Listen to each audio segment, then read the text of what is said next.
কাল খেলা ছিল গুজরাট ভার্সেস কলকাতা, আর কলকাতার মাঠে খেলা হচ্ছিল ইডেন গার্ডেনে।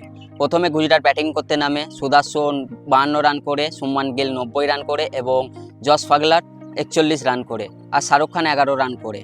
কলকাতার বোলিংরা বেপরা 4 ওভার করে 44 রান দেয়, একটা উইকেট পায়। মঈন আলী 3 ওভার করে 27 রান দেয়, কোনো উইকেট পায় না। হাসির রানা 4 ওভার করে 45 রান দেয়, একটা উইকেট পায়। বরুণ চক্রবর্তী 4 ওভার করে 33 রান দেয়, কোনো উইকেট পায় না। সুনীল নারায়ণ 4 ওভার করে 36 রান দেয়, কোনো উইকেট পায় না। এবং আন্দ্রে রাসেল 1 ওভার করে 13 রান দেয় আর একটা উইকেট নিয়ে যায়। গুজরাট 20 ওভারে 198 রান করতে পারে 3 উইকেটে। তারপর ব্যাটিং করতে নামে কলকাতা, রহমতুল্লাহ গুরবাজ এবং সুনীল নারায়ণ। রহমতুল্লাহ গুরবাজকে কালকে চান্স দেওয়া হয় খেলতে, কিন্তু কোনো কাজ করতে পারে না, মাত্র 1 রান করে আউট হয়ে যায়।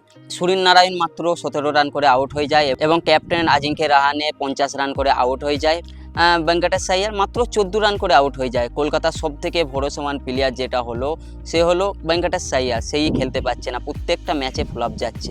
রিঙ্কু সিং 17 রান করে আউট হয়ে যায় আর আন্দ্রে রাসেল 21। আর 20 ওভারে মাত্র 159 রান করতে পারে 8 উইকেটে কেকেআর। গুজরাটের হয়ে বোলিং করছিল মোহাম্মদ শামি, 4 ওভারে 32 রান দেয়, একটা উইকেট পায়। ঈশান শর্মা 2 ওভার করে 18 রান দিয়ে একটা উইকেট নেয়। কৃষ্ণা 4 ওভার করে 25 রান দেয়, 2 উইকেট নেয়। রাশেদ খান 4 ওভার করে 25 রান দেয়, 2 উইকেট নেয়। অসিমতন সুন্দর মাত্র 3 ওভার করে 36 রান দেয়, একটা উইকেট নেয়। সাঈদ কিশোর 3 ওভার করে একটা উইকেট নেয়। আর কালকে কলকাতাকে হারিয়ে 39 রানে বড় জিত হাসিল করে গুজরাট।